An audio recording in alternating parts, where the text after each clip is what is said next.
চাইনিজরা যখন বিজনেস মিটিংয়ে থাকে এবং ইভেন চাইনিজ সব হোটেলে ট্রেডিশনাল ওদের যে চায়ের ট্রেডিশনাল ব্যাপারটা সেটা একদম আমাকে অনেক ভালো লাগে, তাই ভিডিওটা করা।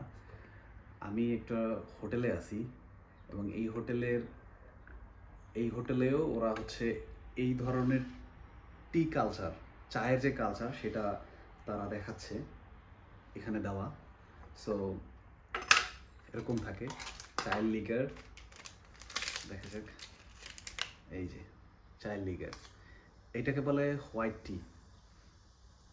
এর স্মেলটা অনেক অনেক মাশাল্লাহ, কেমনে বোঝাবো। গরম পানি, ওকে,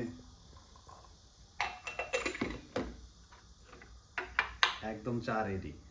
আর আমরা যে চা খাই আর চাইনিজের যে চা বা চায়ের কাপ কাইন্ড অফ এরকম, মানে এরকমই। এটা আমাদের চায়ের কাপের মতো না। ইভেন এরা এরা আবার বারবার এই জিনিসটা করে যে এরকম এরকম করে সার্ভ করে। চা রেডি। আর এর যে রয় স্মেলটা, এখানে কোনো চিনি নাই বা অন্য কোনো কিছুর মিক্স নাই, জাস্ট চা। বিসমিল্লাহ। ওয়া, নাও তুমি ট্রাই করো। It smells so good. এবং এটা শেষ হবে আবার দিবে, এটা শেষ হবে আবার দিবে, এটা শেষ হবে আবার দিবে।